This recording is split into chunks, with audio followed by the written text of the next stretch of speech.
ಹಿರಣ್ಯಕಶಿಪು ಅಪಾರ ಶಕ್ತಿಯನ್ನು ಪಡೆಯಲು ಕಠಿಣ ತಪಸ್ಸನ್ನು ಮಾಡಿದನು. ಎಣ್ಣೆಯಿಂದ ಕುಡಿದು ತನ್ನನ್ನು ತಾನೇ ದೇವರೆಂದು ಘೋಷಿಸಿದನು ಮತ್ತು ಶಿವನ ಆರಾಧನೆಯನ್ನು ನಿಷೇಧಿಸಿದನು. ಆದರೆ ತನ್ನ ಸ್ವಂತ ಅರಮನೆಯಲ್ಲಿ ಭಗವಂತನ ಶ್ರೇಷ್ಠ ಭಕ್ತನಾದ ನನ್ನ ಸ್ವಂತ ಮಗ ಪ್ರಹ್ಲಾದ ವಾಸಿಸುತ್ತಿದ್ದನು. ನಾನು ನಿನ್ನನ್ನು ಅತ್ಯುತ್ತಮವಾದ ಗುರುಗಳ ಬಳಿ ಕಳುಹಿಸಿದ್ದೇನೆ, ಆದರೂ ನೀನು ನಾರಾಯಣ ನಾರಾಯಣ ಎಂದು ಜಪಿಸುತ್ತಿದ್ದೀಯಾ? ನಿನಗೆ ಯಾರು ಕಲಿಸಿಕೊಟ್ಟರು? ಅಪ್ಪ, ಭಗವಂತ ಎಲ್ಲರ ಹೃದಯದಲ್ಲೂ ವಾಸಿಸುತ್ತಾನೆ. ಯಾರೂ ನನಗೆ ಕಲಿಸಿಲ್ಲ. ಅವರ ಕೃಪೆಯಿಂದ ಜ್ಞಾನವು ಸ್ವತಃ ನೇರಂಗವಾಗುತ್ತದೆ. ನನ್ನ ಆಸ್ಥಾನದಲ್ಲಿ ನನ್ನ ಶತ್ರುಗಳ ಬಗ್ಗೆ ಮಾತಾಡಲು ಎಷ್ಟು ಧೈರ್ಯ ನನಗೆ? ಓಂ ನಮೋ ಭಗವತೆ ವಾಸುದೇವಾಯ. ಮತ್ತೆ ನೀನು ಆ ವಿಷ್ಣುವಿನ ಹೆಸರನ್ನು ಜಪಿಸುತ್ತಿದ್ದೀಯಾ? ನಾನು ನಿನಗೆ ಎಚ್ಚರಿಕೆ ನೀಡಿಲ್ಲವೇ? ಅಪ್ಪ, ಭಗವಂತ ಎಲ್ಲೆಲ್ಲೂ ಇದ್ದಾನೆ. ನಿನ್ನಲ್ಲೂ ಇದ್ದಾನೆ, ನನ್ನಲ್ಲೂ ಇದ್ದಾನೆ, ಎಲ್ಲದರಲ್ಲೂ ಇದ್ದಾನೆ. ಓಹೋ, ಹಾಗಾದರೆ ಅವನು ಇದರ ಒಳಗೆಯೂ ಇದ್ದಾನೆ. ಅವನು ಪ್ರತಿಯೊಂದು ಪರಮಾಣುವಿನಲ್ಲಿ ಇದ್ದಾನೆ. ಹಾಗಾದರೆ ಅವನು ಈ ಕಮಲದಲ್ಲಿಯೂ ಇದ್ದಾನೆ. ಹೌದು, ಅವನು ಎಲ್ಲೆಲ್ಲೂ ಇದ್ದಾನೆ. ಈ ಕಂಬದಲ್ಲೂ ಇದ್ದಾನೆ, ಆ ಕಂಬದಲ್ಲೂ ಇದ್ದಾನೆ. ಈ ಕಮಲದಲ್ಲ, ನಾನು ಇದನ್ನು ಒಡೆದು ನಿನ್ನ ದೇವರು ಇದ್ದಾನೆ ಎಂದು ನೋಡೋಣ.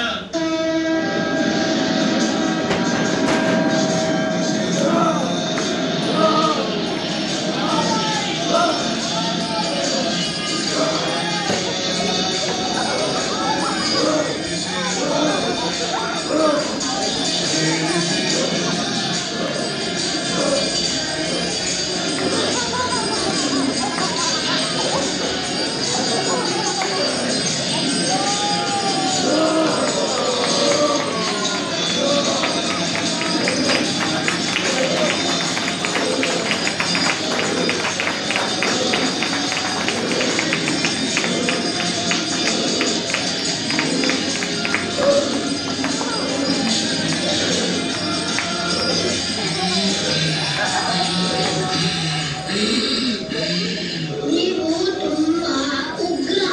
ಆದರೆ ನನಗೆ ನೀವು ಯಾವಾಗಲೂ ಸೌಮ್ಯ. ಮನ್ಯೇದನೋಪಿ ಜನರೂಪ ಶ್ರುತೌಜಸ್ ತೇಜ ಪ್ರಭಾವ ಬಲ ಪೌರುಷ ಬುದ್ಧಿಯೋಗ ನಾರಾಯಣಾಯ ಹಿ ಭವಂತಿ ಪರಸ್ಯ ಮನಸೋ ಭಕ್ತ್ಯಾ ತುತೋಷ ಭಗವಾನ್ ಗಜಯುತಾಯ.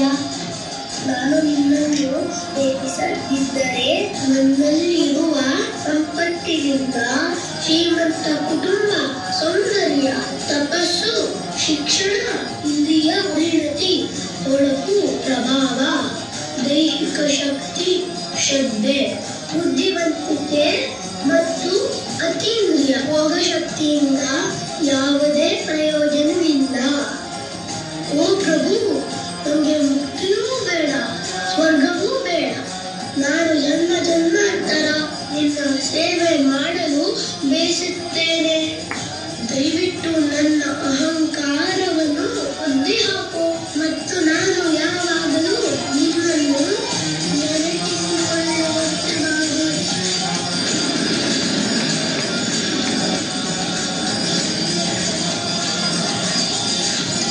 ಮಾಡು.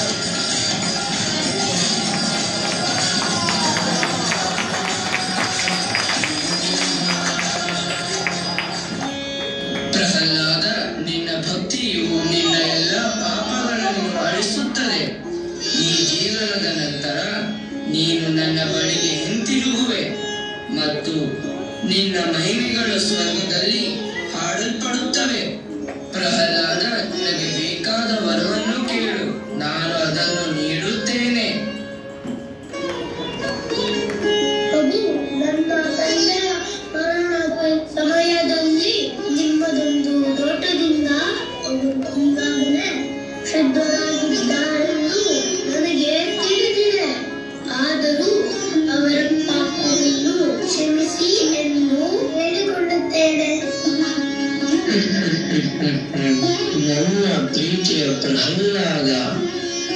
ನೀನು ಈ ಕುಟುಂಬದಲ್ಲಿ ಜನಿಸಿದ ಕಾರಣ ಇಡೀ ವಂಶವು ಶುದ್ಧೀಕರಿಸಲ್ಪಟ್ಟಿದೆ. ನಿನ್ನ ತಂದೆ ಮಾತ್ರವಲ್ಲ, ನಿನ್ನ ಕುಟುಂಬದಲ್ಲಿ 21 ಪೂರ್ವಜರೊಂದಿಗೆ ಶುದ್ಧೀಕರಿಸಲ್ಪಟ್ಟಿದ್ದಾರೆ. ನಿನ್ನ ಹಾಗೆ ಅನುಸರಿಸುವವರು ಸ್ವಾಭಾವಿಕವಾಗಿ ನನ್ನ ಶುದ್ಧ ಭಕ್ತರಾಗುತ್ತಾರೆ.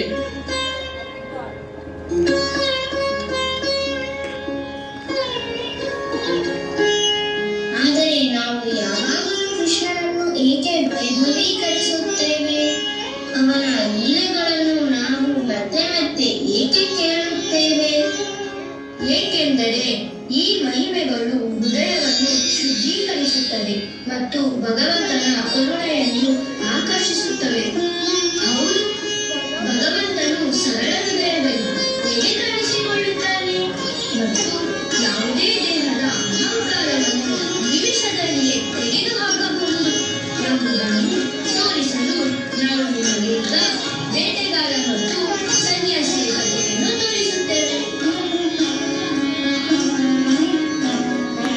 ಆದಿ ಶಂಕರಾಚಾರ್ಯರ ಶಿಷ್ಯ ಪದ್ಮಪಾದನು ಕಾಡಿಗೆ ಹೋಗಿ ಅವನ ಹೃದಯವು ಭಗವಂತ ನರಸಿಂಹದೇವನ ಮೇಲೆ ನೆಲೆಗೊಂಡಿತು.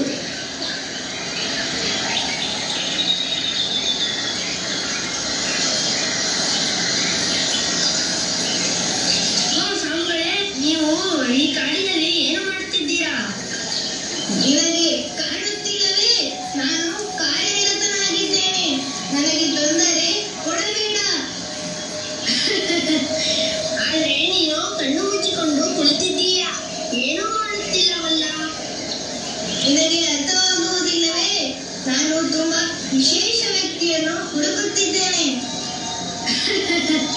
ಒಂದೇ ಜಾಗದಲ್ಲಿ ಕುಳಿತುಕೊಂಡು ಯಾರನ್ನು ಹುಡುಕುತ್ತಿದ್ದೀರಾ ಸ್ವಾಮಿ? ನಾನು ಹುಡುಕುತ್ತಿರುವುದು ನಿನಗೆ ಅರ್ಥವಾಗುವುದಿಲ್ಲ. ಅದೇನು ಹುಡುಕುತ್ತಿದ್ದೀರಾ ಅಂತ ಹೇಳಿ, ನಾನು ಹುಡುಕಿಕೊಡುತ್ತೇನೆ. ನಿಜವಾಗಿಯೂ ನೀನು ಯಾರನ್ನೂ ಬೇಕಾದರೂ ಹುಡುಕಬಲ್ಲೆಯಾ? ಹೋಗು. ಅದೇ ಸ್ವಾಮಿ ಹೇಳ್ಕೊಟ್ರಿ. ನನಗೆ ಈ ಕಾಡಿನ ಪ್ರತಿಯೊಂದು ಮೂಲೆಯೂ ನನಗೆ ತಿಳಿದಿದೆ. ಅಷ್ಟೇ ಅಲ್ಲ, ನನ್ನ ಪೂರ್ವಜರು ಸಹ ಈ ಕಾಡಿನಲ್ಲಿಯೇ ಬೇಟೆಗಾರರಾಗಿದ್ದರು. ಪರವಾಗಿಲ್ಲ, ಹೇಳಿ. ಅವನು ಹುಚ್ಚ. ಇಲ್ಲ, ನಿಮಗೆ ಅರ್ಥವಾಗುವುದಿಲ್ಲ. ನೀನು ಹೋಗು. ಒಂದು ಸಲ ಹೇಳಿ ನೋಡಿ ಸ್ವಾಮಿ. ಇಂದು ರಾತ್ರಿ ನಾನು ಅವನನ್ನು ಹುಡುಕಲು ಸಾಧ್ಯವಾಗದಿದ್ದರೆ ಇಂದು ರಾತ್ರಿಯೇ ನಾನು ನೇಣು ಹಾಕಿಕೊಳ್ಳುತ್ತೇನೆ. ಇವನು ಹೋದರೆ ಸಾಕು. ಸರಿ, ನಾನು ನರಸಿಂಹನನ್ನು ಹುಡುಕುತ್ತಿದ್ದೇನೆ. ಅವನು ಈ ಕಾಡಿನಲ್ಲಿಯೇ ಇದ್ದಾನೆಯೇ? ಈ ಕಾಡಿನಲ್ಲಿ ಮಾತ್ರವಲ್ಲ, ಅವನು ಎಲ್ಲಾ ಕಾಡಿನಲ್ಲೂ ಇರುತ್ತಾನೆ. ಅವನು ನೋಡಲು ಹೇಗೆ ಇರುತ್ತಾನೆ ಸ್ವಾಮಿ? ಕೆಳಗಿನ ಭಾಗವು ಮನುಷ್ಯ ನರನಂತೆ ಮತ್ತು ಮೇಲಿನ ಭಾಗವು ಸಿಂಹದಂತೆ ಇರುತ್ತಾನೆ. ಓ, ನರ ಮತ್ತು ಸಿಂಹ, ನರಸಿಂಹ. ಸರಿ ಸರಿ, ನಾನು ಅವನನ್ನು ಹುಡುಕಿಕೊಡುತ್ತೇನೆ. ನರಸಿಂಹ, ನರಸಿಂಹ, ನರಸಿಂಹ, ನರಸಿಂಹ, ಎಲ್ಲಿದೆಯಪ್ಪ ನೀನು? ನರಸಿಂಹ, ನರಸಿಂಹ, ನರಸಿಂಹ, ನರಸಿಂಹ, ನರಸಿಂಹ, ನರಸಿಂಹ, ನರಸಿಂಹ, ನರಸಿಂಹ, ನರಸಿಂಹ, ನರಸಿಂಹ, ನರಸಿಂಹ, ನರಸಿಂಹ, ನರಸಿಂಹ, ನರಸಿಂಹ, ಎಲ್ಲಪ್ಪ ಇದೆಯಾ ನೀನು? ನಾನು ಇಲ್ಲಿಯವರೆಗೆ ಇಂಥ ಪ್ರಾಣಿಯನ್ನು ನೋಡೇ ಇಲ್ವಲ್ಲ. ಆದ್ರೂ ಅವನೊಬ್ಬ ಸಾಧು, ಸುಳ್ಳು ಹೇಳಲ್ಲ. ನರಸಿಂಹ, ನರಸಿಂಹ,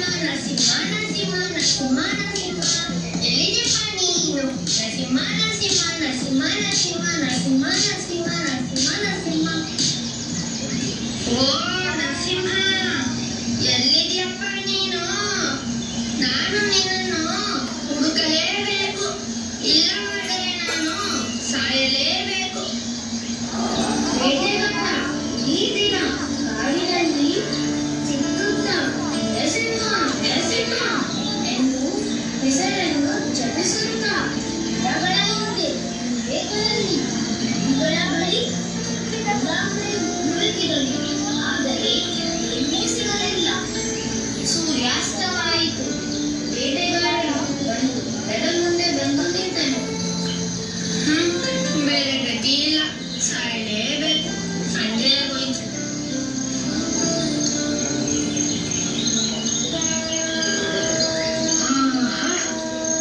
ನೀನು ಇಲ್ಲಿದೀಯಾ?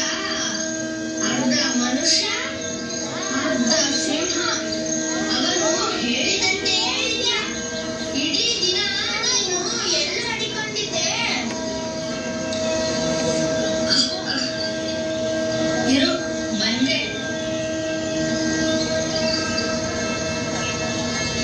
ಬಾ, ನನ್ನ ಜೊತೆ ಬಾ.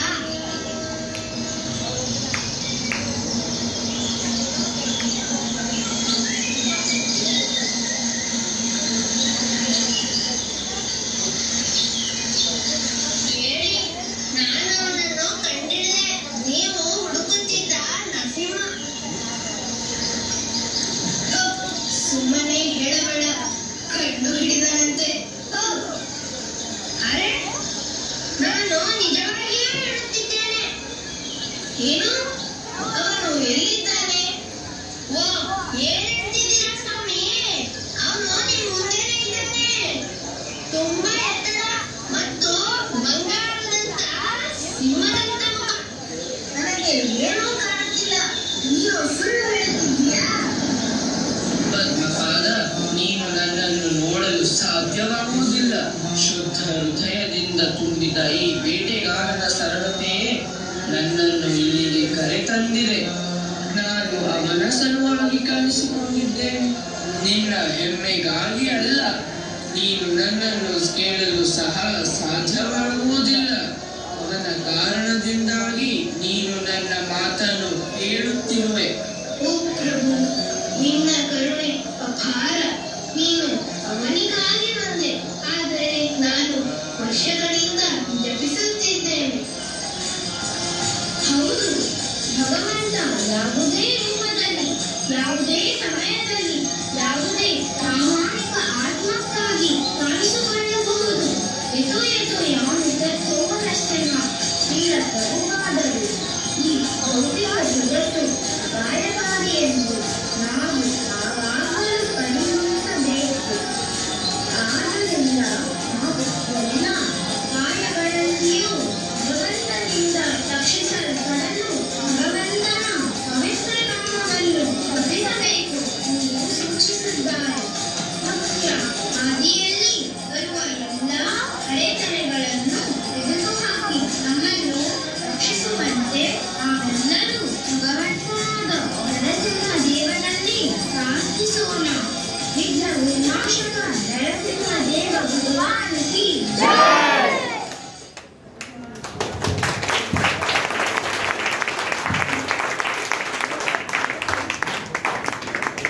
ಹರೇ ಕೃಷ್ಣ. ಸೊ ಎಲ್ಲರಿಗೂ ಧನ್ಯವಾದಗಳು. ಇಷ್ಟು ತನಕ ಪೇಷನ್ಸಿಂದ ಕೂತ್ಕೊಂಡು ಈ ನರಸಿಂಹನ ಒಂದು ಡ್ರಾಮ ನೋಡಿದ್ದಕ್ಕೆ.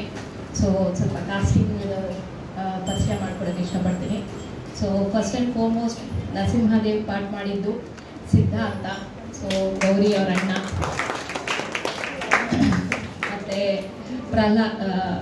ಹಿರಣ್ಯಕಶಿಪು ಪಾಠ ಮಾಡಿದ್ದು ನಮ್ಮ ಟೆಂಪಲ್ನ ಭಕ್ತ ಆದ ಭರತ್. ಪ್ರಹ್ಲಾದನ್ ಪಾಠ ಮಾಡಿದ್ದು ನಮ್ಮ ಟೆಂಪಲ್ನ ಹುಡುಗ ಆದ ಮತ್ತೆ ಅದ್ವೈತ್. ಬೇಟೆಗಾರನ ಪಾಠ ಮಾಡಿದ್ದು ನಮ್ಮ ಟೆಂಪಲ್ಗೆ ಬರ್ತಾ ಇದ್ದಾರೆ, ಮತ್ತು ಸಮ್ಮರ್ ಕ್ಯಾಂಪಲ್ಲೂ ಕೂಡ ಪಾರ್ಟಿಸಿಪೇಟ್ ಮಾಡಿದ್ದ ನಮ್ಮ ಹೃತ್ವಿಕ್. ಆಮೇಲೆ ಪದ್ಮಪಾದನ ಪಾಠನಲ್ಲಿ ನಮ್ಮ ಟೆಂಪಲ್ಗೆ ಯಾವಾಗಲೂ ರೆಗ್ಯುಲರ್ ಆಗಿ ಬರೋ ನಮ್ಮ ಹುಡುಗ ಸೊ ವಿಸ್ಮಯ್. ನರೇಶ್ ಭಕ್ತಿನಿಯಾಗಿ ಪಾಠ ಮಾಡಿದ್ದು ನಮ್ಮ ಟೆಂಪಲ್ಗೇನು ರೆಗ್ಯುಲರ್ ಆಗಿ ಬರೋ ಹುಡುಗಿ ಸ್ಫೂರ್ತಿ. ನರೇಶನ್ ಮಾಡಿದ್ದು ಸೊ ನಮ್ಮ ನರಸಿಂಹ ಮತ್ತು ನರೇಟರ್ ಇಬ್ಬರು ಅಣ್ಣ ತಂಗಿ. ಸೊ ಲಾಸ್ಟ್ ಟೈಮ್ ನಮ್ಮ ಗೌರಿ ಕೃಷ್ಣನ್ ಪಾಠ ಮಾಡಿದ್ಲು ನಮ್ಮ ವಾರ್ಷಿಕೋತ್ಸವದಲ್ಲಿ. ಅದನ್ನು ಇನ್ಸ್ಪೈರ್ ಆಗಿ ನಮ್ಮ ನರಸಿಂಹದೇವರು ಬಂದರು ನಮಗೆ ಈ ಸಲ. ಸೊ ಹಾಗೆ ಒಬ್ರೊಬ್ರು ಇನ್ಸ್ಪಿರೇಷನಲ್ಲಿ ಒಬ್ರೊಬ್ರು ಬರ್ತಾ ಇದ್ದರೆ ನಮ್ಮ ಡ್ರಾಮಕ್ಕೆ ಸ್ಟ್ರೆಂತ್ ಬೆಳೀತಾ ಹೋಗುತ್ತೆ. So so Gauri thank you very much. So ನಿಮ್ಮ ಅಣ್ಣನ ಕರ್ಕೊಂಡು ಬಂದು ಈ ಒಂದು ಡ್ರಾಮಾನ ತುಂಬ ಚೆನ್ನಾಗಿ ಸಕ್ಸಸ್ಫುಲ್ಲಾಗಿ ಮಾಡಿಕೊಟ್ಟಿದ್ದಕ್ಕೆ. ಸೊ ಇದ್ರದ್ದು ಹಿಂದೆ ಒಬ್ಬರು ಮುಖ್ಯ ಕಾರಣಕರ್ತರು ಯಾವಾಗಲೂ ಇದ್ದೇ ಇರ್ತಾರಲ್ವ.